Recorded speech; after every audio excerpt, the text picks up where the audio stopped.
Hello. Okay, this is Bloomin' Cheesa. Hope you guys do like. Hope you guys do comment right down there. Hope you guys do subscribe. Yeah. Okay. So what we're just about to do is a Peter Pan 95 book. I've been reading it.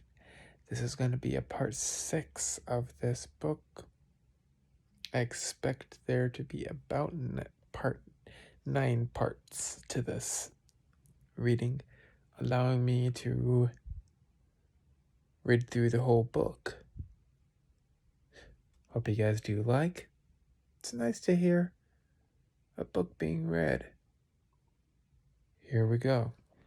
This is where we left off, showing you the last photo of what was to come.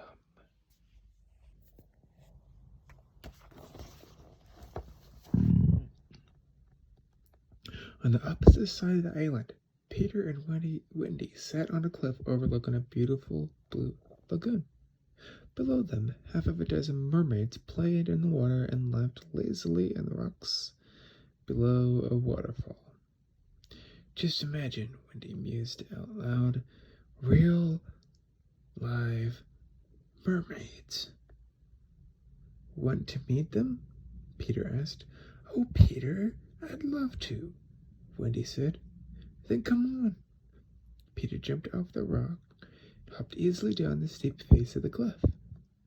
Wendy was left to climb among the rocks on her own. She got as far as the last rock, then decided she might need help. Oh, Peter, she called. Peter! The mermaids turned and looked disdainfully at Wendy. What's she doing here? One of them asked Peter huffily. And her nightdress, too, said another disapprovingly. The mermaid swam over to where Wendy was, balanced rather precariously on a small rock surrounded by water. Come, dearie, taunted one. Join us for a swim. She reached to pull Wendy into the water. But I'm not dressed, Wendy demurred. But you must, we insist. Wendy fended off the mermaids as best as she could. She began to splash her. They began to splash her with their tails. So, losing patience, Wendy angrily picked up a seashell and threatened to throw it. Peter flew up and snatched the shell out of Wendy's hands. They were just having some fun, he said, turning to the mermaids. Weren't you, girls?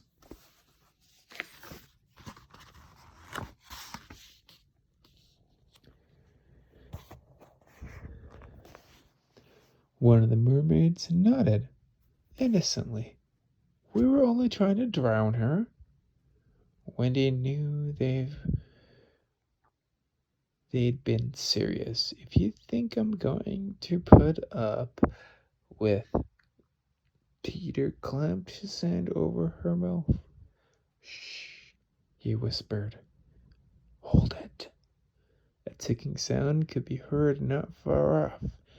Peter flew to a small rock in the mouth of the lagoon to investigate. It's Captain Hook. Hook, cried the mermaids. They drove into the water. Peter led Wendy to a rock and pointed. Hook was standing in the bow of a rowboat, and Smee was rowing.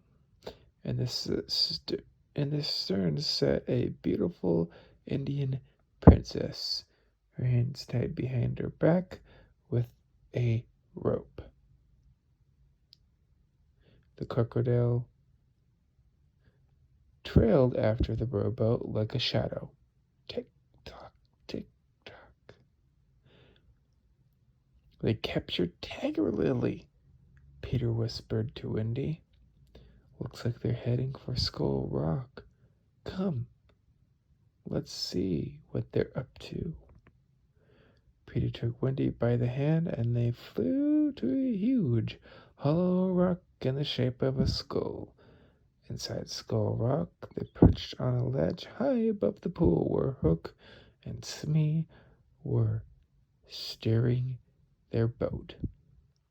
Wendy and Peter watched as Smee forced Tiger Lily onto a small rock surrounded by water. He then tied a heavy anchor to the rope at her ankles. "Now, my dear princess," Hook said, "this is my proposition. You tell me the hiding place of Peter Pan, and I shall set you free." Tiger Lily refused to speak. Hook leaned closer. "You better talk, my dear. Soon the tide will be in, and then it will be too late. Remember, there's no path to the happy hunting ground through water." Peter had to save Tiger Lily. He hid himself behind a rock outside the entrance to Skull Rock, called out in a deep, rumbling voice,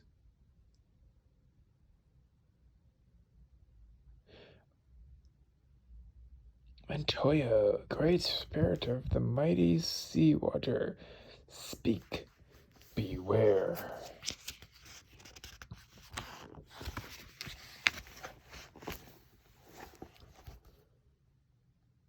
"Captain Hook, beware."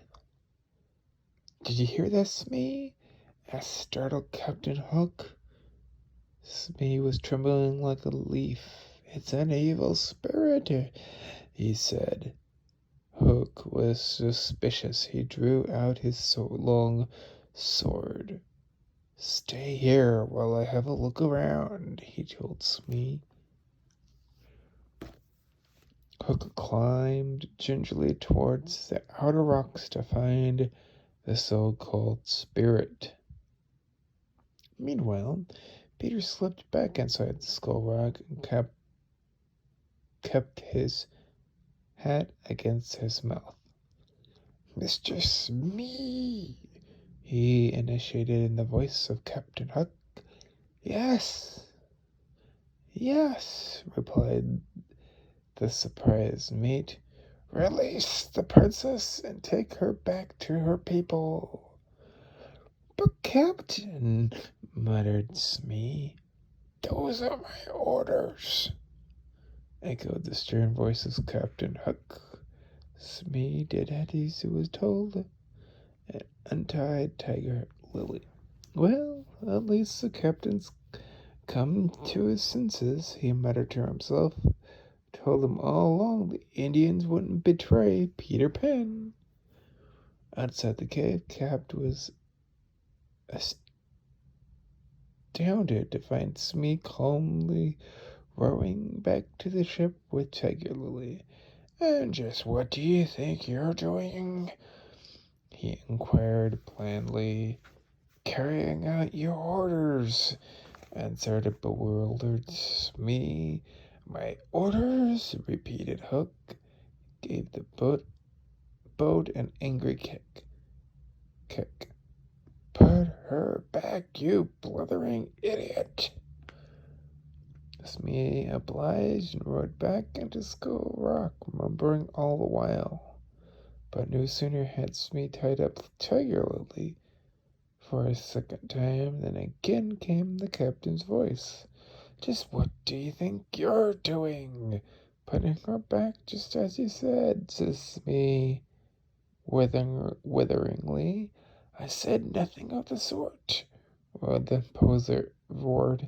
imposter Hook. "Take the princess back to her people." Smee wasn't the only person who had heard the angry words.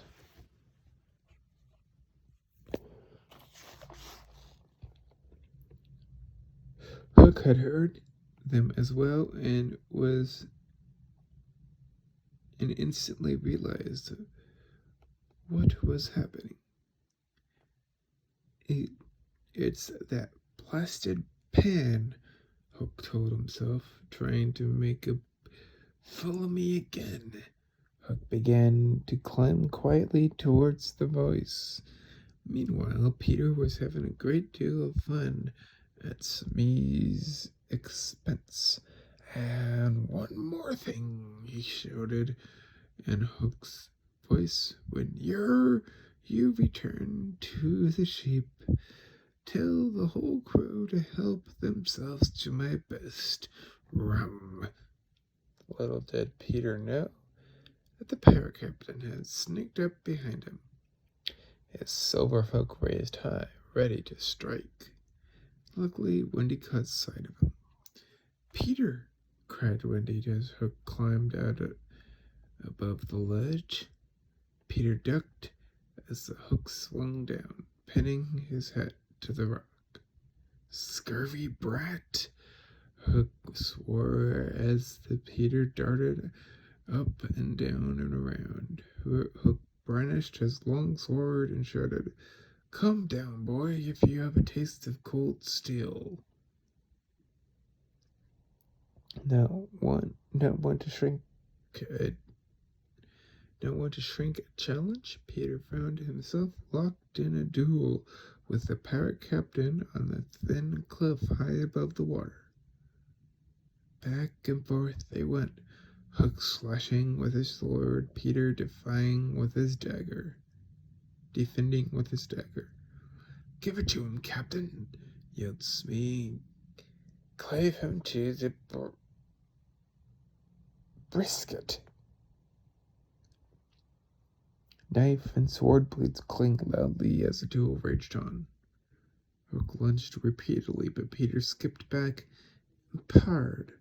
Suddenly, Hook battered Peter's dagger from his hand. "I've got you this time, Pan," Hook shouted with glee.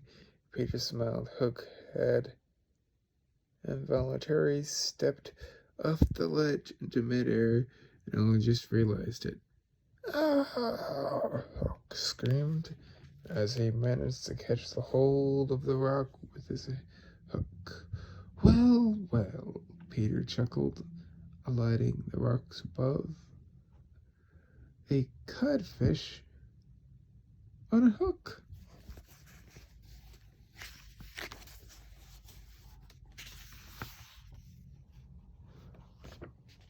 Here's another 2-page artwork. Look at the detail. I love this artwork.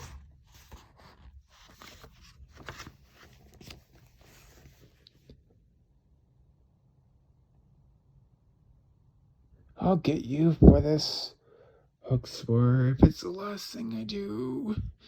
"I say, Captain," Peter said, cupping his hand to his ear. "Do you hear something?" Hook's eyes went wide with fright. "No," he cried as the ticking sound grew louder. "No." Far below, the crocodile raised his head from the water and licked his hungry jaws.